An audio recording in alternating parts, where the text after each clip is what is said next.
ओम शांति। आज 27 दिसंबर 2025 की साकार मुरली से बाबा कहते हैं, मीठे बच्चे, हाँ जी बाबा, तुम्हारे दुख के दिन अब पूरे हुए। तुम अब ऐसी दुनिया में जा रहे हो जहाँ कोई अप्राप्त वस्तु नहीं है ना। तो बाबा अभी क्या दुख के दिन पूरे हुए, यानी ये कलयुगी रावण की दुनिया के दिन अब पूरे हुए, जब परमात्मा आकर हमें अपने सत्य स्वरूप के ज्ञान देते हैं, अपनी सत्य दुनिया में ले चलते हैं। हाँ, तो ऐसी दुनिया में आप जा रहे हो जहाँ नई दुनिया है, जहाँ सुख है, शांति है, आनंद है। बाबा कहते वहाँ पर कोई भी चीज़ अप्राप्त वस्तु नहीं। प्रश्न क्या है कि इन दो शब्दों का राज तुम्हारी बुद्धि में होने कारण पुरानी दुनिया से बेहद का वैराग्य रहता है। किन दो शब्दों का राज तुम्हारी बुद्धि में होने के कारण पुरानी दुनिया से बेहद का वैराग्य रहता है। उत्तर दिया है, उतरती कला और चढ़ती कला का राज तुम्हारी बुद्धि में है ना। अभी उतरती कला और चढ़ती कला दोनों का ही ज्ञान तुम्हारी बुद्धि में है। तुम जानते हो आधा कल्प हम उतरते आए, अभी है चढ़ने का समय। तो अपर युग से जब अपने आप को ही भूल गए है ना, तो लोअर कॉन्शियसनेस में आ गए, अपनी कॉन्शियसनेस को भूल गए कि हम आत्मा हैं। तो अभी बाबा कहते हैं कि अभी चढ़ने का समय है, क्योंकि अभी अब परमात्मा हमें अपनी कॉन्शियसनेस में टिकाते हैं, फिर से अपने सत्य स्वरूप में लाते हैं। तो ये क्या है, चढ़ने का समय है ना। तो पूरे कल्प में ना तो हमें आदि मध्य अंत का ज्ञान होता है, ना ही पूरे सृष्टि चक्र का, ना आत्मा का, ना परमात्मा का। लेकिन ये वो संगम युग, वैल्यूबल टाइम है जहाँ पर आत्मा की चढ़ती कला कहा जाता है, क्योंकि आत्मा को अपने सत्य स्वरूप का ज्ञान होता है ना। तो हर तरह का श्रीमद् बाबा देते हैं, तीनों कालों का, तीनों लोकों का, इस सृष्टि चक्कर का, आदि मध्य अंत है ना। तो बाबा कहते कि ये हमारा क्या है, आत्मा का चढ़ने का समय है। बाप आए हैं नर से नारायण बनाने की सत्य नॉलेज देने। तो इस समय पर परमात्मा ही हमें नर से नारायण बनने की सत्य नॉलेज देते हैं। हमारे लिए अब कलयुग पूरा हुआ, नई दुनिया में जाना है, इसलिए इससे बेहद का वैराग्य है, क्योंकि अब आत्मा जान चुकी है ना, कि ये कलयुग है और हम अपने रोल में फंसे हुए हैं, अपने सत्य स्वरूप को भूल गए और अपने कॉन्शियसनेस से लोअर कॉन्शियसनेस में आ गए है ना। तो बाबा कहते हैं इसीलिए फिर हमारे लिए अब ये कलयुग पूरा हुआ और नई दुनिया में जाना है, इसलिए इस बेहद का वैराग्य है। इसीलिए हमें इस दुनिया से, इस पुरानी दुनिया से बेहद का वैराग्य आता है। गीत है धीरज धर मनवा। ओम शांति। ओम शांति। बाबा मीठे मीठे रूहानी बच्चों ने गीत सुना, रूहानी बाप बैठ समझाते हैं। यह एक ही पुरुषोत्तम युग है, यह एक ही पुरुषोत्तम संगम युग है, जबकि कल्प कल्प बाप आकर रूहानी बच्चों को पढ़ाते हैं। पूरे कल्प के बाद एक ही बार यह पुरुषोत्तम संगम युग आता है। राजयोग सिखलाते हैं, इसमें बाबा हमें राजयोग सिखलाते हैं, फिर से अपने सत्य स्वरूप का ज्ञान देते हैं। बाप रूहानी बच्चों को कहते हैं, मनवा अर्थात आत्मा, हे आत्मा धीरज धरो है ना। जैसे बाबा ने कहा, गीत धीरज धर मनवा, तेरे सुख के दिन आए रहे, ऐसे करके सॉन्ग है ये। तो बाबा क्या कहते हैं रूहानी बच्चों, ये कहते हैं मनवा अर्थात आत्मा, हे आत्मा धीरज धरो। तो आत्माओं से बात करते हैं। इस शरीर का मालिक आत्मा है। आत्मा कहती है मैं अविनाशी आत्मा हूँ, यह मेरा शरीर विनाशी है। आत्मा ही कहती है कि मैं अविनाशी हूँ। अब आत्मा अपने आप को जान गई और उसे पता चल गया कि वो अविनाशी है और यह मेरा शरीर विनाशी है। हर जन्म अलग अलग कॉस्ट्यूम लिए अलग अलग शरीरों में आई आत्मा, है ना। तो एक शरीर खत्म, दूसरा, दूसरा खत्म, तीसरा। तो शरीर विनाशी है। रूहानी बाप कहते हैं मैं एक ही बार कल्प के संगम पर आकर तुम बच्चों को धीरज देता हूँ। अब सुख के दिन आते हैं। अभी तुम दुखधाम रौरव नर्क में हो। तो परमात्मा पिता ही हमें धीरज देते हैं कि अब तुम्हारे सुख के दिन आते हैं। यानी तुम अपनी सोल कॉन्शियसनेस में जैसे ही आत्मा आती है तो उसके सुख के दिन आ जाते हैं, क्योंकि उसके अंदर जो शक्तियाँ मूल गुण भरे हुए हैं, है ना, तो वो अवेयरनेस उसे आ जाती है। तो जब अपने आप को पहचान लेते हैं, अपने मूल गुणों को इमर्ज हो जाते हैं उसमें, तो उसके सुख के दिन आ जाते हैं। तो बाबा कहते हैं अभी तुम दुख धाम रौरव नर्क में हो, है ना। तो अभी हम क्या हैं, दुख धाम रौरव नर्क में, क्योंकि अपने आप को नहीं जानते, अपने कॉन्शियसनेस में नहीं टिकते, सोल कॉन्शियसनेस में नहीं आते।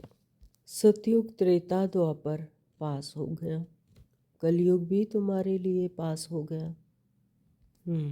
बाबा कहते हैं सिर्फ तुम नहीं हो परंतु सारी दुनिया रौरव नर्क में। अभी तुम दुखधाम रौरव नर्क में हो, सिर्फ तुम ही नहीं सारी दुनिया रौरव नर्क में। तुम जो मेरे बच्चे बने हो रौरव नर्क से निकलकर स्वर्ग में चल रहे हो। तो जो परमात्मा से ज्ञान लेकर यानी अपने आत्मिक स्वरूप में टिककर अपने सोल कॉन्शियसनेस को अचीव करता है, अपनी हाईएस्ट कॉन्शियसनेस में आता है, तो वही फिर रौरव नर्क से निकलकर स्वर्ग में चल रहे हैं। कुछ ऐसा ही है जैसे कि एक मान लो अंधा कुआं है ना। अंधा कुआं यानी उसमें अंधेरा ही अंधेरा है। तो अगर वो बॉडी कॉन्शियसनेस में जाता है और अपने सत्य स्वरूप को भूलता है तो वो उसमें और ही अंदर अंदर चला जाता है, यानी अंधेरे में चला जाता है, अज्ञानता में चला जाता है। और जैसे ही उसे कॉन्शियसनेस आती है ना, तो वो ऊपर की तरफ आता है। और ऊपर की तरफ क्या है, सवेरा है, सोच रहा है, सुख है। तो जैसे ही वो अपनी कॉन्शियसनेस में आता है, अपनी हाईएस्ट कॉन्शियसनेस को अचीव करता है, तो फिर वो ऊपर आ जाता है, यानी स्वर्ग में आ जाता है। तो बाबा कहते हैं सतयुग त्रेता द्वापर पास हो गया, कलयुग भी तुम्हारे लिए पास हो गया, है ना। तो जैसे ये सोचना मिला, जब अपने आपकी समृद्धि आई तो कलयुग भी क्या हो गया, पास हो गया। संगम योग यानी जब ज्ञान मिल गया, जब अपने आप की समृद्धि आ गई, है ना, तो सवेरा होने से पहले जो पो फुटती है, यानी कल अंधेरा ख़त्म होने हो गया और सवेरा होने को, रोशनी और ज़्यादा होने को है, यानी सवेरा हो गया। तो बाबा कहते कलयुग भी तुम्हारे लिए पास हो गया, तुम्हारे लिए यह पुरुषोत्तम संगम युग है। परमात्मा सम्मुख है, अपनी कॉन्शियसनेस, अपनी अवेयरनेस आत्मा की, अपना सोल कॉन्शियसनेस जब आ गई तो ये क्या है, पुरुषोत्तम संगम युग है। जबकि तुम तमो प्रधान से सतो प्रधान बनते हो, इसी में तुम तमो प्रधान से फिर सतो प्रधान बनते हो, यानी अपने हाईएस्ट कॉन्शियसनेस में आत्मा आती है।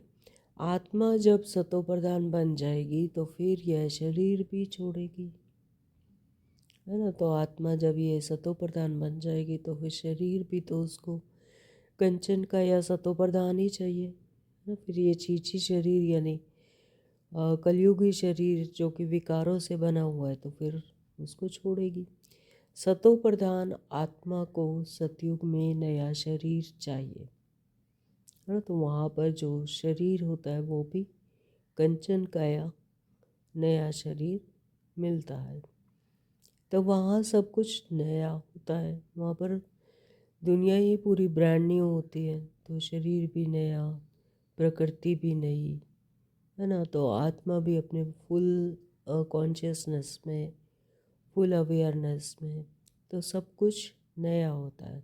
और जैसे आत्मा के अंदर होता है वही सब कुछ बाहर मैनिफेस्ट होता है, यानी प्रकृति, पांचों तत्व भी सभी सतो प्रधान।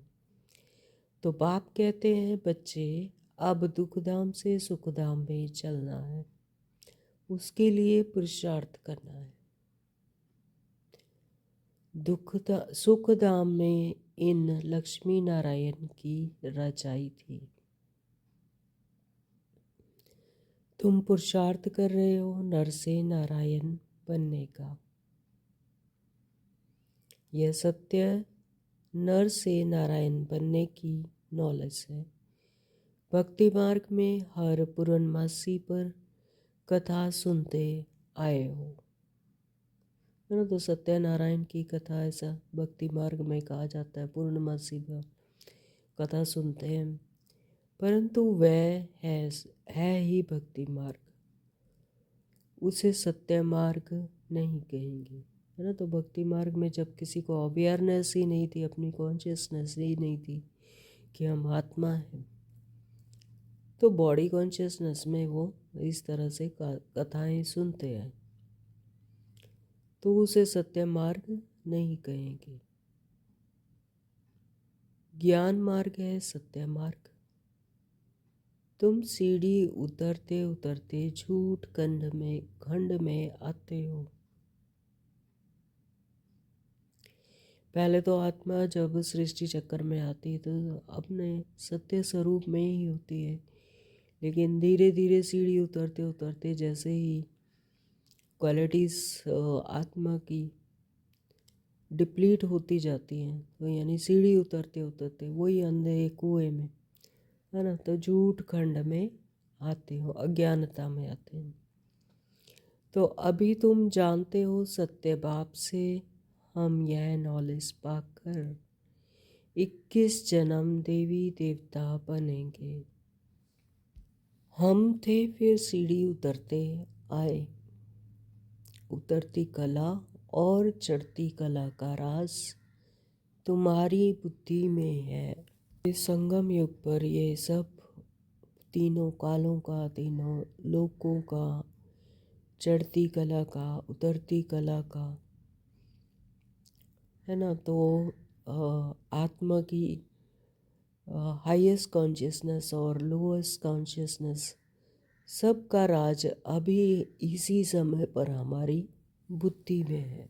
पूरे कल्प में यह हमारी बुद्धि में नहीं होता, ये अवेयरनेस नहीं होती कि हम सीढ़ी चढ़ रहे हैं कि उतर रहे हैं। अभी चढ़ते हुए इस समय पर होता है, लेकिन उतरती कला तो सतयुग से एक दिन पास हुआ तभी से ही उतरती कला होना शुरू हो जाती है, क्योंकि आत्मा की जो क्वालिटीज़ हैं वो डिप्लीट होना शुरू हो जाती हैं, है ना। त्रेता में भी उतरती है, फिर द्वापर में तो और उतरती है।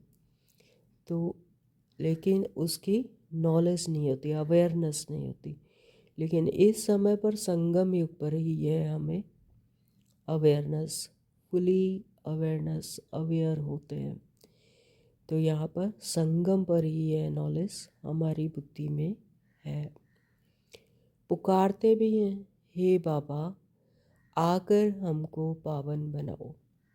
ऐसे 63 जन्मों से मंदिरों में जाकर, घंटियाँ बजा बजा कर, है ना, आरतियाँ गा गा कर ढोल मजीरे बजा बजा कर परमात्मा को पुकारते आए कि हे पतित पावन आओ, हमें पावन बनाओ।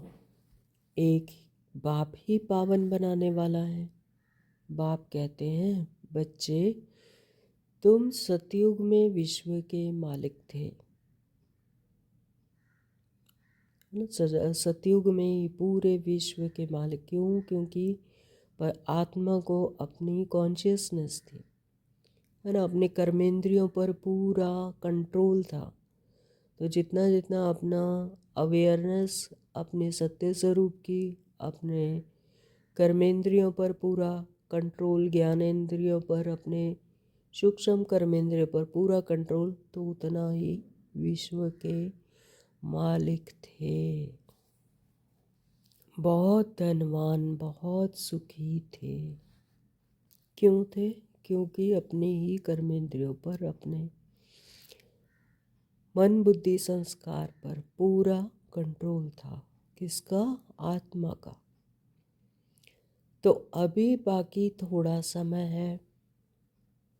पुरानी दुनिया का विनाश सामने खड़ा है।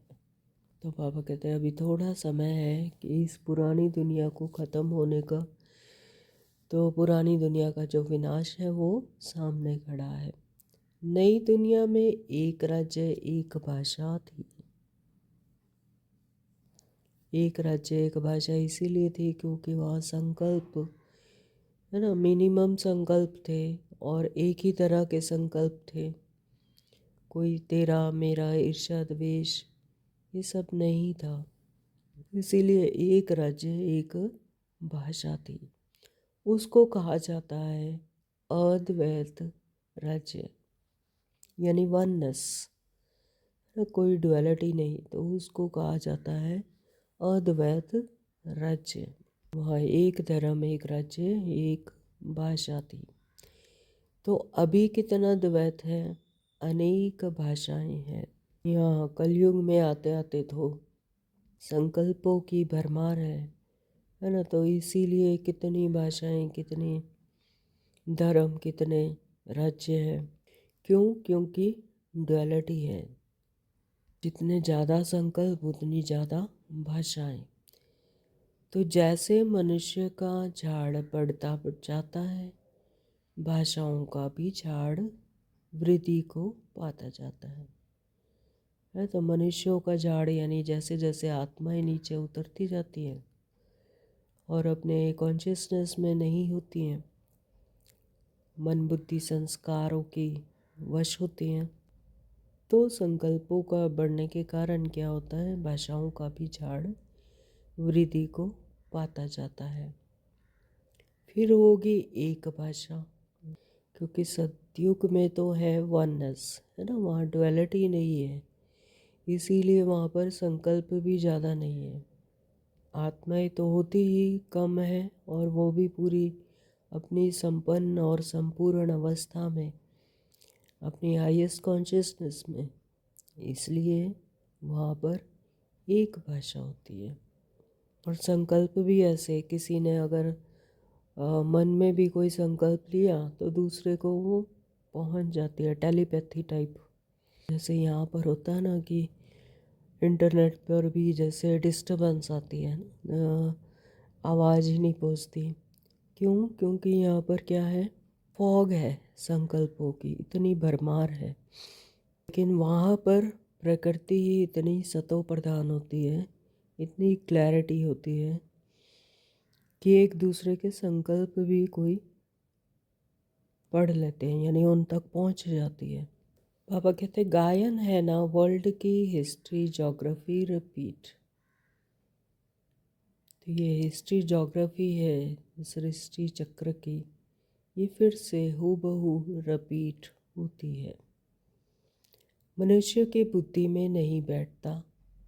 बाप ही दुख की पुरानी दुनिया को बदल सुख की नई दुनिया स्थापन करते हैं। लिखा हुआ है प्रजापिता ब्रह्मा द्वारा डेटिज्म की स्थापना। यह है राजयोग की पढ़ाई। यह ज्ञान जो गीता में लिखा हुआ है बाप ने जो सम्मुख सुनाया वह फिर मनुष्यों ने भक्ति मार्ग के लिए बैठ लिखा है। प्रजापिता ब्रह्मा बाबा के द्वारा ही ये डेटिज़म की, देवी देवता धर्म की स्थापना होती है और यह है राजयोग की पढ़ाई। और यह ज्ञान जो गीता में लिखा हुआ है वह भी बाप ने ही सम्मुख होकर सुनाया और जो फिर मनुष्यों ने भक्ति मार्ग में लिखा है। जो जैसे जैसे जिसको समृद्धि आती रही आत्मा को, तो उन्होंने वैसे बैठकर शास्त्र बनाए जिससे तुम उतरते आए हो। फिर उसमें मिक्सिंग हो गई, को समझा नहीं, कुछ और ही लिख दिया, है ना। तो आत्मा की उतरती कला हुई जिससे तुम उतरते आए हो। अभी भगवान तुमको पढ़ाते हैं ऊपर चढ़ने के लिए। तो परमात्मा पिता अब हमें फिर से अपनी हाईएस्ट कॉन्शियसनेस में जाने के लिए पढ़ाते हैं, चढ़ने के लिए पढ़ाते हैं। भक्ति को कहा ही जाता है उतरती कला का मार्ग, ज्ञान है चढ़ती कला का मार्ग। यह समझाने में तुम डरो मत। कहते भगवान तुमको पढ़ाते हैं ऊपर चढ़ने के लिए। भक्ति को कहा ही जाता है उतरती कला का मार्ग, चढ़ती कला तेरे पाने सर्वदा भला। सत्य पिता ही सत्य ज्ञान देते हैं, ऊपर चढ़ने की कला सिखाते हैं। और भक्ति मार्ग में तो हम उतरती कला में आए क्योंकि बॉडी कॉन्शियसनेस में थे, अपने सत्य स्वरूप को ही भूल गए। तो ज्ञान है चढ़ती कला का मार्ग। बाबा कहते यह समझाने में भी तुम डरो मत। समझाते कौन है? परमपिता परमात्मा। तो डरना किस बात का? बल ऐसे भी हैं जो इन बातों को ना समझने कारण विरोध करेंगे, शास्त्रवाद करेंगे। ऐसे बहुत हैं जो अपनी बात को ऊपर रखने के लिए, है ना, तो कुछ भी ऐसे शास्त्रवाद करने लग जाते हैं और विरोध करने लग जाते हैं। क्योंकि अभी बॉडी कॉन्शियसनेस बहुत है, जब तक आत्मिक समृद्धि में नहीं आते, अपने आप को नहीं पहचानते, परमात्मा को नहीं पहचानते, तो वो फिर क्यों, क्या, कैसे और शास्त्रवाद ऐसे ही करते रहते हैं जैसे कि अपनी बात को ऊपर रखते हैं ना, आई एम राइट। बाबा कहते वो इन बातों को ना समझने के कारण विरोध करेंगे क्योंकि यथार्थ रीति जानते नहीं, शास्त्रवाद करेंगे। परंतु तुमको कोई से शास्त्रवाद नहीं करना है। तो यहाँ तो शास्त्रों की कोई बात ही नहीं, हम शास्त्र नहीं पढ़ते, मनुष्यों ने बनाए शास्त्र, है ना। हम तो डायरेक्ट परमात्मा से ज्ञान लेते हैं। तो बोलो शास्त्र वेद उपनिषद व गंगा स्नान करना, तीर्थ आदि करना, ये सब भक्ति कांड है। तो 63 जन्मों से यही करते आए, क्या प्राप्ति हुई? तो क्या चले गए स्वर्ग में? क्या चले गए, अपने संपन्नता को पा लिया? नहीं ना, और ही गिरते गए, है ना। तो और ही दुनिया का अत्याचार पापाचार बढ़ते गए। तो भारत में रावण भी है बरोबर, जिसकी फिर एफिसी जलाते हैं। रावण क्या है? 5 विकार, है ना, लोभ मोह काम क्रोध, लोभ मोह अहंकार, ये है रावण। तो बाबा कहते इसकी एफिसी जलाते हैं। वैसे तो दुश्मनों की एफिसी जलाते हैं अल्पकाल के लिए। तो यह है, इस एक रावण की ही एफिसी हर साल जलाते आते हैं। अगर एक बार दुश्मन को जला दिया तो क्या वो मरा नहीं? फिर अगले साल फिर उसकी, अगले वर्ष फिर जलाते आते हैं और ही बड़ा करके जलाते आते हैं। हाँ, वो रावण मर ही नहीं रहा। तो बाप कहते हैं तुम गोल्डन ईस्ट बुद्धि से आयरन ईस्ट बुद्धि हो गए हो। कहाँ खराबी हुई? बुद्धि की खराबी हुई, है ना। गोल्डन एज में गोल्डन बुद्धि थी, पारस बुद्धि थी, और आते आते फिर आयरन एज में पत्थर बुद्धि हो गए, आयरन एज बुद्धि हो गए। तो आप कहते हैं तुम गोल्डन एज बुद्धि से आयरन एज बुद्धि हो गए हो। तुम कितने सुखी थे, बाप आते ही हैं सुखधाम की स्थापना करने।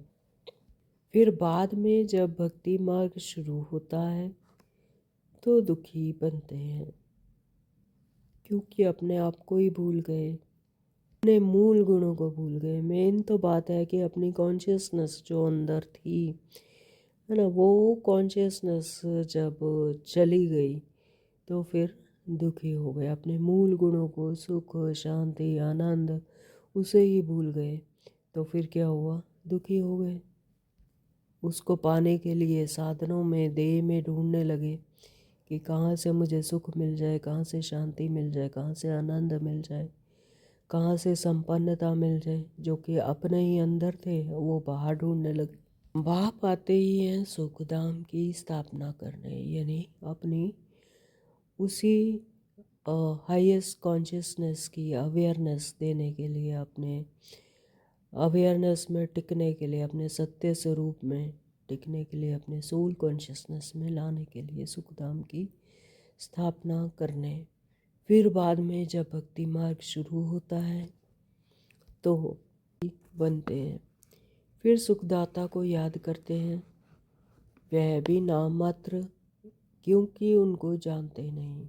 को याद करते यानी भक्ति मार्ग में याद करते आए, वह भी नाम मात्र, क्योंकि उनको जानते नहीं। कृतियों में कहते हैं, विषय विकार मिटाओ, पाप हरो देवा। अपने आप को जानते थे ना परमात्मा को जानते थे, नाम मात्र ही उनको याद करते आए। गीता में नाम बदल दिया है। पहले पहले तुम यह समझाओ कि ऊंचते ऊंच भगवान एक है, याद भी उनको करना चाहिए। तो भगवान तो एक है, इष्ट देवी देवताओं की पूजा करते हैं, कभी लक्ष्मी नारायण की पूजा कर रहे हैं, तो कभी राधे कृष्ण की कर रहे हैं, कभी देवियों की करते हैं, कभी गणेश की करते हैं, तो कभी हनुमान की करते हैं, है ना। तो अभी बाबा कहते हैं कि ऊंच से ऊंच तो भगवान एक ही है, वो निराकार शिव परमात्मा। याद भी उनको करना है, करना चाहिए। एक को याद करना, उसको भी अव्यभिचारी याद, एक को ही याद करना, उसको ही अव्यभिचारी याद कहा जाता है, अव्यभिचारी ज्ञान कहा जाता है। तुम अभी ब्राह्मण बने हो तो भक्ति नहीं करते हो, तो जब समझ आ गई आत्मा की, परमात्मा की, कि भगवान है कौन, है ना, तो फिर बाबा कहते कि अब तुम ब्राह्मण बने हो। ब्राह्मण यानी वो अवेयरनेस अपनी हाईएस्ट कॉन्शियसनेस की, है ना, तो अपने सोल कॉन्शियसनेस की, तो फिर भक्ति नहीं करते हो। तुमको ज्ञान है, बाप पढ़ाते हैं, जिससे हम यह देवता बनते हैं। दैवी गुण भी धारण कर रहे हैं, इसलिए बाबा कहते हैं अपना चार्ट रखो तो मालूम पड़ेगा। हमारे में कोई आसुरी गुण तो नहीं है। देह अभिमान है पहला अवगुण, फिर दुश्मन है काम। चलते फिरते सारा दिन ही योग है कि अपने आप पर अटेंशन, अपने अवेयरनेस रखो कि कोई आसुरी गुण तो नहीं है, यानी बॉडी कॉन्शियसनेस में तो नहीं आते, है ना। आसुरी गुण कहाँ से आते हैं? बॉडी कॉन्शियसनेस से। तो देह अभिमान है पहला अवगुण, फिर दुश्मन है काम। काम पर जीत पाने से ही तुम जगत जीत बनेंगे। तुम्हारा उद्देश्य ही यह है। इन लक्ष्मी नारायण के राज्य में कोई अनेक धर्म थे नहीं। सतयुग में देवताओं का ही राज्य होता है। मनुष्य होते हैं कलयुग में, है भल वह भी मनुष्य, परंतु दैवीय गुणों वाले, है ना। तो मनुष्य होते हैं कलयुग में, और भल वह भी मनुष्य है लेकिन दैवीय गुणों वाले। क्या सिर्फ फर्क क्या है? जैसे यहाँ मनुष्य होते हैं वैसे ही होते हैं सतयुग में भी, लेकिन उनकी कॉन्शियसनेस जागृत होती है, उनकी अवेयरनेस उनके साथ होती है, उनका सत्य स्वरूप उनमें रहते हैं, ये अवेयरनेस होती है कि ये मेरी बॉडी है ना, तो ये मेरा कॉस्ट्यूम है, लेकिन मैं आत्मा और मन बुद्धि पर पूरा कंट्रोल और दैवी गुण वाले होते हैं। तो ये सिर्फ फ़र्क होता है कि ऐसा नहीं है कि जैसे भक्ति मार्ग में दिखा देते हैं कि किसी के 12 हाथ हैं, किसी के 2 मुंह हैं, है ना। तो ये सब नहीं, ये तो उनकी शक्तियों को प्रकट करने के लिए ऐसा चित्रों में और मूर्तियों में बना दिया है, लेकिन ऐसा कुछ नहीं होता।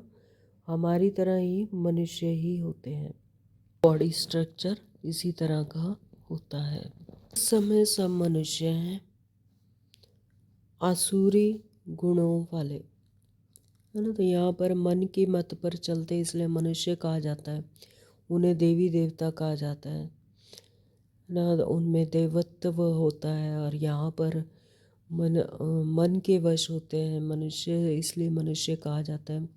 और आसुरी गुण होते हैं, गुणों वाले होते हैं। तो सतयुग में काम महाशत्रु होता नहीं, वहाँ बॉडी कॉन्शियसनेस है ही नहीं, ना तो देह और देह को देखते हैं, है ना। तो वहाँ पर सतयुग में काम महाशत्रु होता नहीं, वहाँ पर विकार नहीं होते। बाप कहते हैं इस काम महाशत्रु पर जीत पाने से तुम जगत जीत बनेंगे। वहाँ रावण होता नहीं, यह है मनुष्य समझ नहीं सकते, यह भी मनुष्य समझ नहीं सकते। गोल्डन एज से उतरते उतरते तमो प्रधान बुद्धि बने हैं, अब फिर सतो प्रधान बनना है। उसके लिए एक ही दवाई मिलती है। बाप कहते हैं अपने को आत्मा समझ, बाप को याद करो तो जन्म जन्मांतर के पाप भस्म हो जाएंगे। तुम बैठे हो पापों को भस्म करने, तो फिर आगे पाप नहीं करना चाहिए, है ना। तो अभी इस संगम युग पर जो पुराने विक्रम हैं उनको भस्म करते हैं, यानी अपनी कॉन्शियसनेस में जितना जितना आते जाते हैं, तो वो विक्रम उन संकल्पों को मैं मेरा नहीं लगाते जो भी आ रहे हैं। क्योंकि जब तक यहाँ पर इस दुनिया में है संकल्प तो आएंगे, है ना। तो कोई कैसा भी संकल्प है उसको मैं मेरा नहीं लगाते, कोई भी क्रियाकलाप है तो वो विक्रम विनाश हो जाते हैं। तो बाबा कहते हैं कि तुम बैठे हो पापों को भस्म करने के लिए, तो आगे पाप नहीं करना चाहिए, यानी बॉडी कॉन्शियसनेस में नहीं आना, नहीं तो वह 100 गुना बन जाएगा।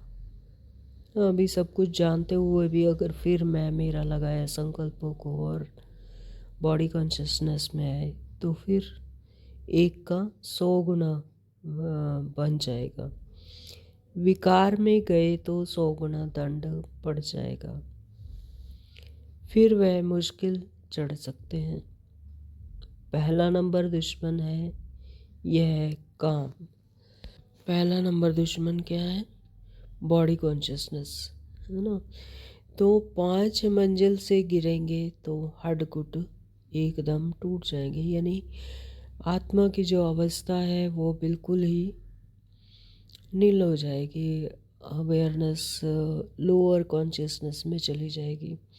शायद मर भी जाए, यानी अपने आप को फिर से, अपने सत्य स्वरूप को फिर से भूल गए तो मर गए, यानी शरीर समझे, शरीर समझा तो फिर गए। तो ऊपर से गिरने से एकदम चकनाचूर हो जाते हैं, यानी अपनी अवेयरनेस को छोड़ा तो फिर चकनाचूर हो गए। बाप से प्रतिज्ञा तोड़ काला मुंह किया तो गोया आसुरी दुनिया में चला गया। से प्रतिज्ञा की और फिर बॉडी कॉन्शियसनेस में चले गए, तो यानी आसुरी दुनिया में फिर चले गए, यहाँ से मर गया। उनको ब्राह्मण भी नहीं शूद्र कहा जाएगा। बाप से प्रतिज्ञा की और फिर मुंह काला किया, तो बाबा कहते फिर आसुरी दुनिया में चले गए, फिर वो ब्राह्मण भी नहीं क्या बन जाएंगे? शूद्र कहा जाएगा। बाप कितना सहज समझाते हैं। पहले तो ये नशा रहना चाहिए, अगर समझा। श्री कृष्ण भगवानुवाच भी हो, अगर समझो, बाबा कहते हैं कि श्री कृष्ण भगवानुवाच भी हो, वह भी तो जरूर पढ़ा करके आप समान बनाएंगे ना, परंतु श्री कृष्ण तो भगवान हो ना सके, वह तो पुनर्जन्म में आते हैं, है ना। तो श्री कृष्ण को भगवान नहीं कहेंगे, वो तो पुनर्जन्म में आते हैं, जन्म मरण में आते हैं, पांच तत्वों की दुनिया तत्व की शरीर में आते हैं। तो बाप कहते हैं मैं ही पुनर्जन्म रहित हूँ, है ना। तो मैं ही वो सुप्रीम कॉन्शियसनेस में रहता हूँ, मैं ही हूँ जो पुनर्जन्म रहित हूँ, मैं ही जन्म मरण से न्यारा। राधे कृष्ण, लक्ष्मी नारायण और विष्णु एक ही बात है। उन्हें बचपन में यानी वही राधे कृष्ण बनते हैं, और फिर जब किंगडम मिलती है तो लक्ष्मी नारायण बनते हैं अथवा विष्णु, एक ही बात है। यानी विष्णु के ये दो रूप हैं, लक्ष्मी नारायण, है ना। विष्णु के दो रूप लक्ष्मी नारायण, और लक्ष्मी नारायण का ही बचपन है राधे कृष्ण, ये एक ही आत्मा के दो रूप हैं। ब्रह्मा का राज समझाया है। जब दो आत्माओं की कॉन्शियसनेस एक जैसी हो, हाँ, तो वो एक ही है, लेकिन उनके जो रूप है वो दो, यहाँ बॉडी कॉन्शियस बॉडी के रूप में यहाँ पर दो दिखाई दे रही हैं, लेकिन उनकी जो अंदर की जो कॉन्शियसनेस है ना, वो एक है। ये बाबा कहते हैं ना, एक ना मिले दूसरे से, यानी हर जो आत्मा है उसमें कोई ना कोई फ़र्क है, क्वालिटी वाइज कॉन्शियसनेस में उनकी वैरायटी है चाहे मामूली सतयुग में भी जो आत्माएं होंगी, बहुत थोड़ा थोड़ा फ़र्क होगा, तब वो डिफरेंट दिखाई देती है। यहाँ पर जो लक्ष्मी नारायण की बात है, उनकी कॉन्शियसनेस अंदर की बिल्कुल एक्यूरेट एक है, इसलिए बाबा कहते हैं कि एक ही आत्मा के दो रूप है। विष्णु के दो रूप लक्ष्मी नारायण, और लक्ष्मी नारायण का बचपन है राधा कृष्ण। तो ब्रह्मा का भी राज समझाया है, ब्रह्मा सरस्वती सो लक्ष्मी नारायण, है ना। ब्रह्मा सरस्वती यहाँ संगम पर, और फिर सतयुग में लक्ष्मी नारायण, वो एक ही आत्मा के दो रूप हैं। तो अब ट्रांसफ़र होते हैं, पिछाड़ी का नाम इनका ब्रह्मा रखा है, बाकी ये ब्रह्मा तो देखो एकदम आयरन एज में खड़ा है।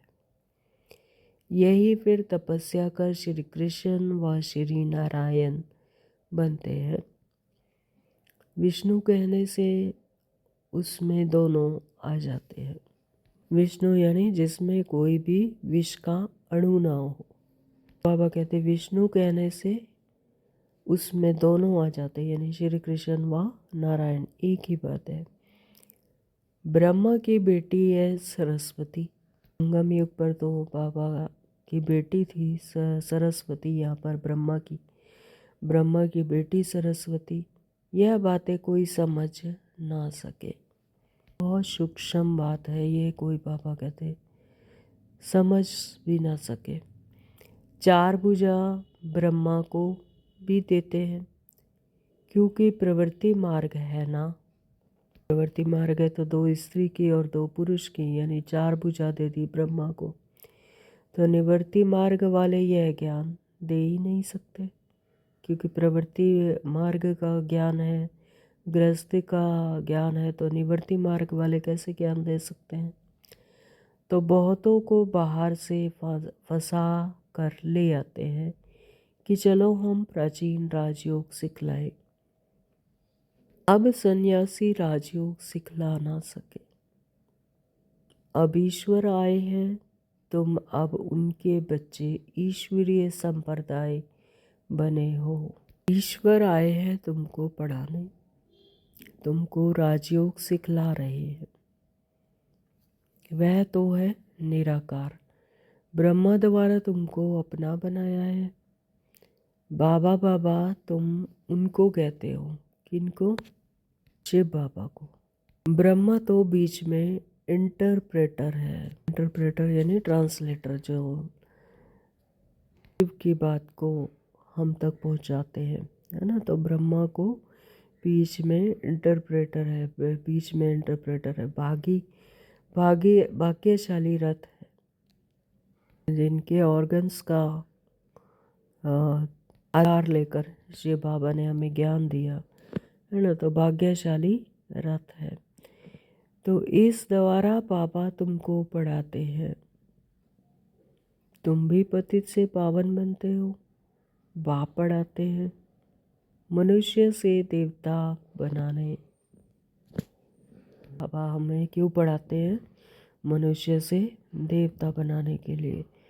अभी तो रावण राज्य आसुरी संप्रदाय है ना, अभी तुम ईश्वरीय संप्रदाय बने हो, फिर दैवीय संप्रदाय बनेंगे।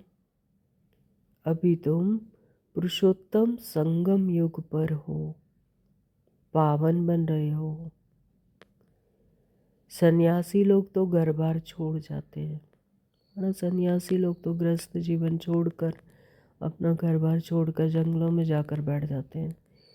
तो यहाँ पर गृहस्थ में रहते हुए ही बाबा हमें क्या बना रहे हैं? पावन बना रहे हैं। यहाँ बाप तो कहते हैं भल स्त्री पुरुष घर में इकट्ठे रहो, ऐसे मत समझो स्त्री नागिन है इसलिए हम अलग हो जाए तो छूट जाएंगे। तो भक्ति मार्ग में ऐसे कहते आए हैं।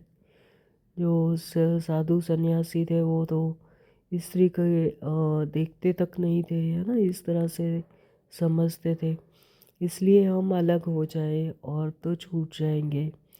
तुमको भागना नहीं है, वह हद का सन्यास है जो भागते हैं। तुम यहाँ बैठे हो परंतु तुमको इस विकारी दुनिया से वैराग्य है। अपनी स्मृति को ही चेंज कर देना, अपनी वृत्ति को ही चेंज कर देना। फिर क्या स्त्री क्या पुरुष, जब आत्मा का आत्मा भान है, आत्मिक स्मृति है ना, तो फिर उससे उसको कोई फर्क पड़ता है कि कोई स्त्री है या पुरुष है? नहीं, है ना। तो तुम यहाँ बैठे हो परंतु तुमको इस विकारी दुनिया से वैराग्य है। यह सब बातें तुम्हें अच्छी रीति धारण करनी है, नोट करना है और परहेज भी रखनी है। दैवीय गुण धारण करने हैं। श्री कृष्ण के गुण गाए जाते हैं ना, तो यह तुम्हारी एम ऑब्जेक्ट है। श्री कृष्ण को 16 कला संपूर्ण कहा जाता है कि और उनमें दैवीय गुण थे। First Prince of the world, उनके गुणों का अभी तक गायन किया जाता है। तो बाबा कहते यह भी तुम्हारी भी एम ऑब्जेक्ट है। बाप नहीं बनते, तुमको बनाते हैं। तो बाप तो है ही अपने सुप्रीम पावर में, ज्ञान के सागर है, मूल गुणों से भरपूर है। तो बाबा कहते बाप नहीं बनते, तुमको बनाते, हम बच्चों को बनाते हैं। फिर आधा कल्प के बाद तुम नीचे उतरते तमो प्रधान बनते हो। तो यह सृष्टि चक्कर ही ऐसा चलता है। आधा कल्प के बाद यानी द्वापर के बाद फिर से नीचे उतरते हैं, तमो प्रधानता में आते हैं। मैं नहीं बनता हूँ, यह बनते हैं। बाबा नहीं बनते, जो हम आत्माएं जो जन्म मरण में आती है, सृष्टि चक्कर में आती है, हम बनते हैं। 84 जन्म भी इसने लिए हैं। इनको भी अभी सतो प्रधान बनना है। किसको? ब्रह्मा बाबा को। यह पुरुषार्थी है। नई दुनिया को सतो प्रधान कहेंगे। हर एक चीज़ पहले सतो प्रधान, फिर रजो, फिर सतो रजो तमो में आती है। तो हर एक चीज़, हर एक वस्तु, हर एक आत्मा पहले सतो फिर रजो फिर तमो में आती जरूर है। छोटे बच्चे को भी महात्मा कहा जाता है क्योंकि उनमें विकार होते नहीं। महात्मा यानी महान आत्मा, छोटा बच्चा जिसमें कोई विकार नहीं है ना, तो उसे भी महात्मा कहा जाता है। इसलिए उनको फूल कहा जाता है। सन्यासियों से छोटे बच्चे को उत्तम कहेंगे, क्योंकि सन्यासी तो फिर भी लाइफ पास कर आते हैं,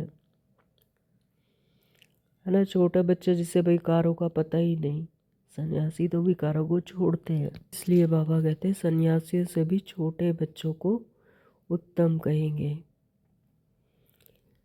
तो 5 विकारों का अनुभव है किनको? सन्यासियों को। उन्होंने छोड़ा है, लेकिन बच्चे जिन्हें पता ही नहीं, बच्चों को तो पता ही नहीं रहता, इसलिए बच्चों को देख खुशी होती है।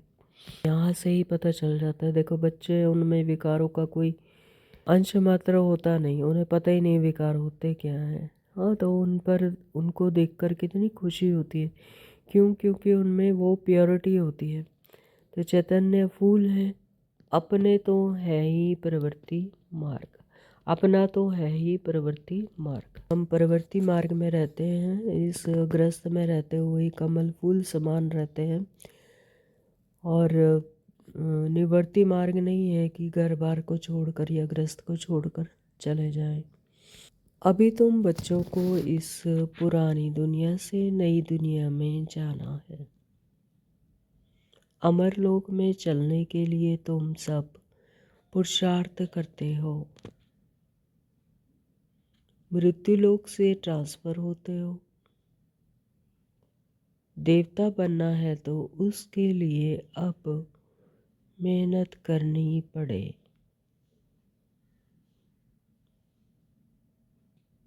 प्रजापिता ब्रह्मा के बच्चे भाई बहन हो जाते हैं।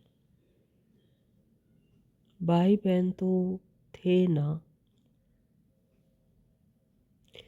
प्रजापिता ब्रह्मा की औलाद आपस में क्या ठहरे? तो यहाँ स्थूल दुनिया में प्रजापिता ब्रह्मा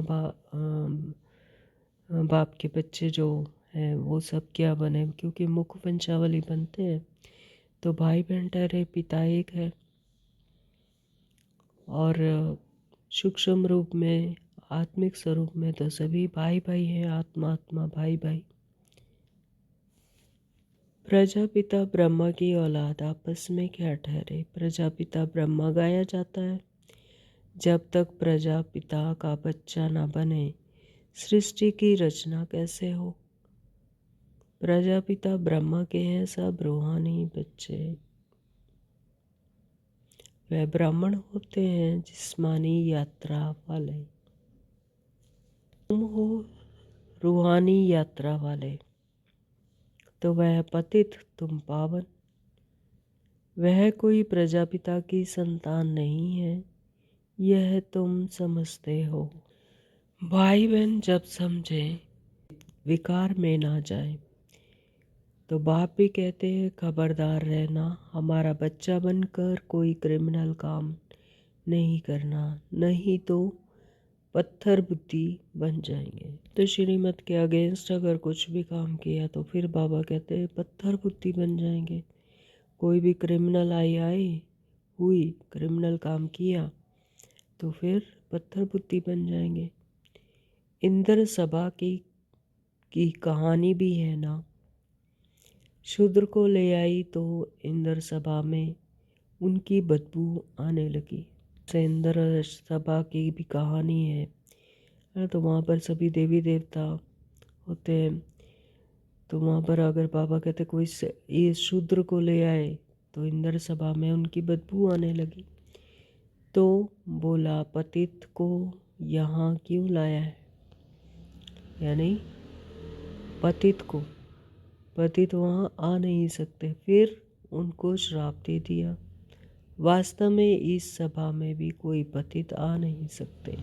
इस सभा में भी जो क्रिमिनल आई वाले हैं, जो पतित हैं, है ना, तो वो ये सेम है, वही बात है कि इस सभा में भी कोई पतित आ नहीं सकते। उन्हें समझ ही नहीं आएगा कुछ भी। आत्मा पतित पने में है, अपने बॉडी कॉन्शियसनेस में है, तो फिर वो उसे ज्ञान समझ नहीं आएगा। तो इस सभा में भी कोई पतित आ नहीं सकते। बल बाप को मालूम पड़े वा ना पड़े, यह तो अपना ही नुकसान करते हैं और ही 100 गुना दंड पड़ जाता है। पतित को अलाउ नहीं करते हैं, उन्हों के लिए विजिटिंग रूम ठीक है। तो उनको सभा में आने का अलाउ नहीं करते, बाबा कहते वो उनको विजिटिंग रूम ही ठीक है, वहाँ से आओ और वहीं से चले जाओ, है ना, लेकिन सभा में आकर नहीं बैठ सकते। जब पावन बनने की गारंटी करें, दैवीय गुण धारण करें, तब अलाउ हो।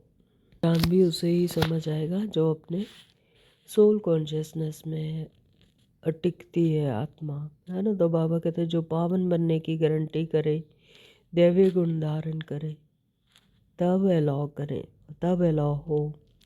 तो दैवी गुण धारण करने में टाइम लगता है, पावन बनने की एक ही प्रतिज्ञा है। यह भी समझाया है देवताओं की और परमात्मा की महिमा अलग अलग है।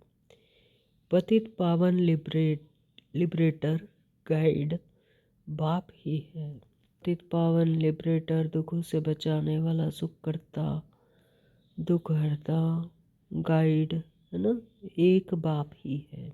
यह सब परमात्मा की महिमा है, उसके ऑक्यूपेशन है। सब दुखों से लिबरेट कर अपने शांति धाम में ले जाते हैं। शांति धाम, सुख धाम और दुख धाम, यह भी चक्र है। शांति धाम, सुख धाम, सतयुग, फिर दुख धाम। अभी दुख धाम को भूल जाना है। शांति धाम से सुख धाम में वो आएंगे जो नंबरवार पास होंगे, वही आते रहेंगे। शांति धाम से सुख धाम में वही आएंगे जो नंबरवार पास होंगे, जिनका सतयुग में आने का नामानुसार, उनके पुरुषार्थ अनुसार उनका नूंद है। यह चक्र फिरता रहता है। ढेर की ढेर आत्माएं हैं, सबका पार्ट नंबरवार है, जाएंगे भी नंबरवार। उनको कहा जाता है शिव बाबा का सिजरा और रुद्रमाला।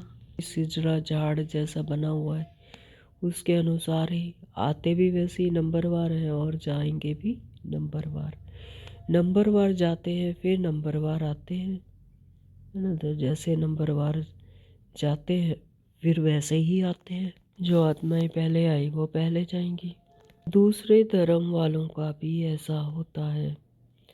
बच्चों को रोज समझाया जाता है, स्कूल में रोज नहीं पढ़ेंगे, मुरली नहीं सुनेंगे तो फिर अब्सेंट हो जाएंगे। जैसे स्थूल दुनिया में स्कूल में रोज जाना जरूरी है पास होने के लिए, है ना। तो इसी तरह से ये रूहानी पढ़ाई है, यहाँ पर भी मुरली रोज सुननी है, नहीं तो अब्सेंट हो जाएंगे। तो पढ़ाई की लिफ्ट तो ज़रूर चाहिए। गॉडली यूनिवर्सिटी में अब्सेंट थोड़ी ही होनी चाहिए। यहाँ रूहानी पढ़ाई से आत्मा को क्या मिलती है? लिफ्ट मिलती है ना। तो बाबा कहते कि गॉडली यूनिवर्सिटी में कहीं अब्सेंट थोड़ी होनी चाहिए। पढ़ाई कितनी ऊंच है जिससे तुम सुखधाम के मालिक बनते हो। वहाँ तो अनाज सब फ्री रहता है, पैसा नहीं लगता।